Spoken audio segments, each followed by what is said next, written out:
आपादमौलिपर्यन्तां गुरूणामाकृतिं स्मरेत् तेन विघ्नाः प्रणश्यन्ति सिद्धन्ति च मनोरथाः लक्ष्मीतनोतु नितरामितरानपेक्षमङ्घ्रिद्वयं निगमशाकिशिखाप्रवालं हैरम्बमम्बुरुहडम्बरचौर्यनिग्रहं विघ्नाद्रिभेदशतधारधुरन्धरः सर्वेषां स्वागतं. Welcome to the Bhashya session. So we'll be looking at 68 to 70th shlokas, 3 shlokas.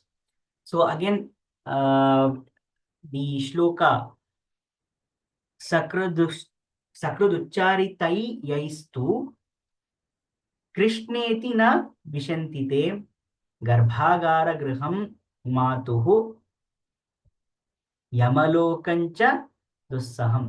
So that name is enough. Again, name has, again we need to understand we are actually not in that chapter of Hari Diksha. We are talking about the essence of all Shastras. So it is important to mention where everything is coming from, because the Shastras, what we believe. Okay, let us go through that. Now, when we talk about Shastras, what are these Shastras? There are three things that we need to understand when we read. One is the Shastra, Tantra, Mantra. These three needs to be understood. In all our Prachina Vidya Parampara, we need to understand what these three are. So in that, we know that the mantras are invocations. They are sound-based invocations within ourselves. That is, something has to be brought out. Therefore, we are using that sound waves to bring about that change. Yantras are instruments that we are used to attain that. Like, for example, I'm using a yantra. When I'm talking about Shri yantra, I'm holding it, I'm chanting it. So that is bringing about an ionizing energy charge. It is sending through me to achieve that that effect. Or I myself can be the yantra because I'm chanting it. And then we have the Shastra. Shastras are conceptual frameworks. So the essence of all Shastras, when we are seeing the concept, what is the concept trying to focus towards? Let us say I'm talking about a concept of photosynthesis. And I'm talking a concept of, when I'm talking a concept of photosynthesis, what is the concept trying to tell me? It is not giving me the chemical measure. It is not giving me the raw materials. What is the finished, what is the byproduct? That is not the point of it. Photosynthesis is trying to say that sunlight can be used to make food. That's all. Sunlight is being used for what? To make food. That's all. So when I say this, what is the food chain about? It is also trying to feed ourselves.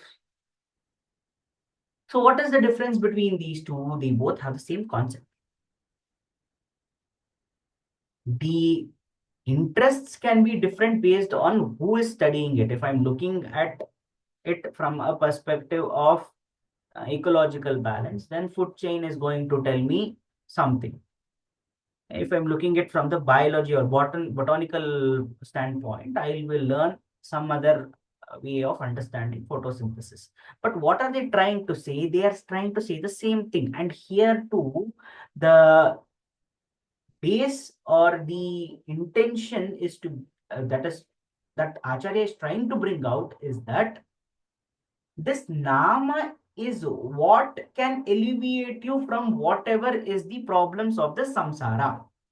Do you want moksha? Yes.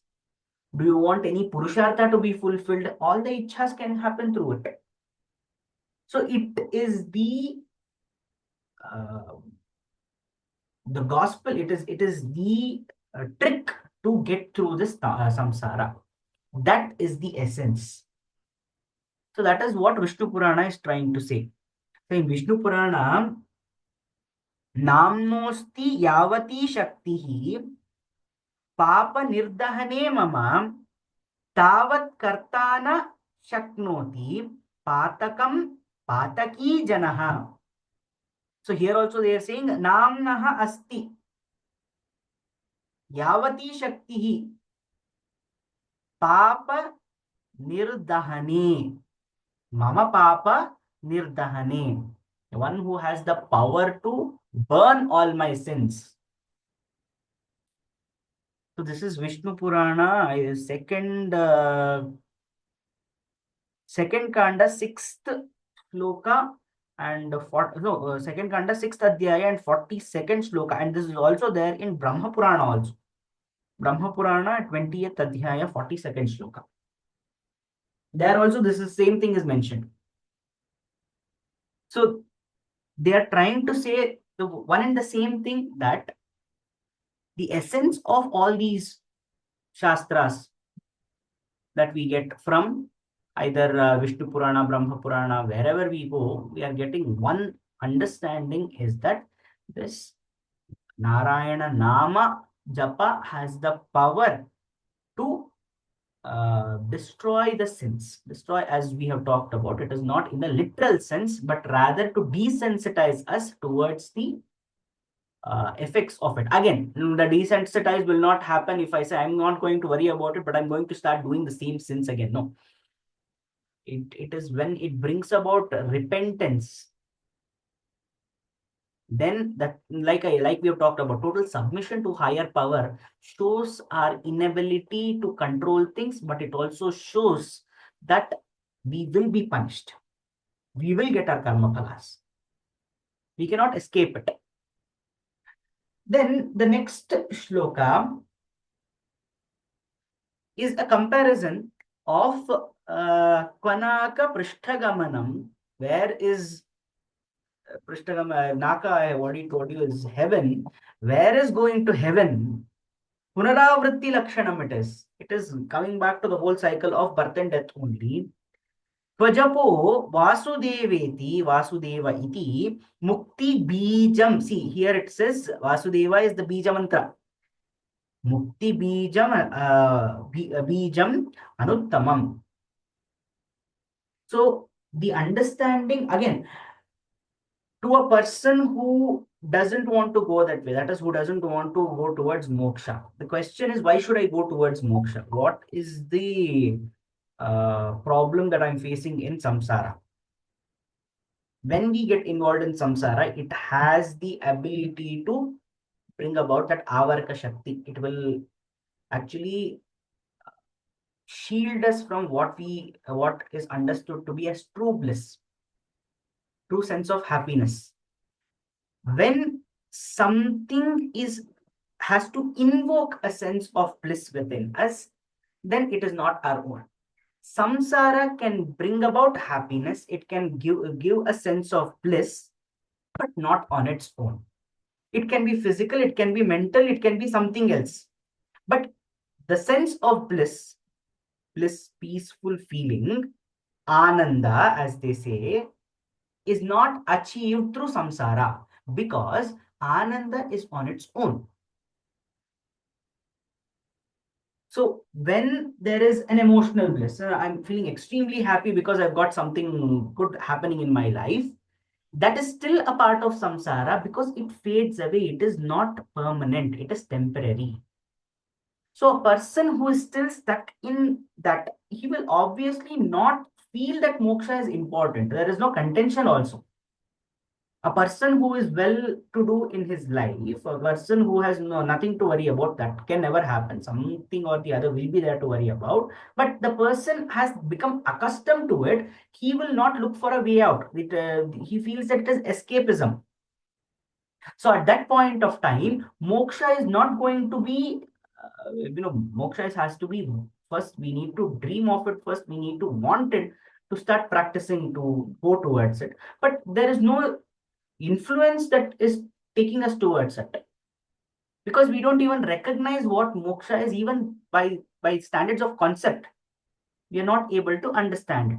So simply understanding what moksha can do and what samsara is, try with the bliss that we are getting, happiness we are getting from samsara, to differentiate between that, what we need to understand is anything that is initiated, anything that initiates a peaceful, a blissful state of mind or state of self, that is within samsara only. Anything that brings that the change, nothing, something that is on its own, that is that state of peace, that state of ananda that comes about on its own, that is towards moksha. Therefore, a person who recognizes the volatility over here and the stability over here, that is through attainment of moksha, that person will be able to mix and match, and then he will try to compare between these two. Otherwise, in today's world, nobody is going to go towards moksha. Rather, people don't even understand the concept of moksha. What is the point of it? Why do we need it? I'm struggling in my life. Everybody is struggling in my life, so I'm not new. I experience certain happiness. Somebody also experiences some happiness. So comparison between these two is very difficult to bring about when I haven't experienced anything. It's basically when everybody in my neighborhood is at 5 feet. I have never experienced anybody at 6 feet. I'm going to think that is the normal. Only when I see somebody who's outside of that range and somebody who's tall enough, then I think, oh, I'm short. Comparison brings about only when we start practicing or when we start looking at happiness, a state of happiness that is not induced by anything, either spiritually or mentally or physically. Then we are able to see it, and this is seen by yogis. A person who is able to sense this, he is able to understand what is the difference. A person who yogi is not somebody who has attained liberation.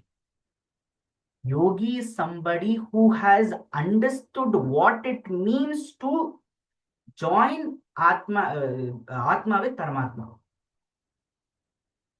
understanding the importance of it. So this in the is given in the next question, next shloka. So buddhya buddha. So when we talk about those people who are bodhisattva, who are up to reaching that state of realization itself, is that state where we realize what moksha is, why we need moksha is, why we need moksha, and what is the difference between the happiness that is derived from samsara and the state of bliss that is obtained from moksha. The person who understands this is a yogi. That person has not attained moksha yet. He has understood what the difference is. That's all. So his journey is also very long. So this is what bodhisattva is going to be, speaking in terms of Buddhism. So he has realized what is true wisdom, that he has attained it. And that is what.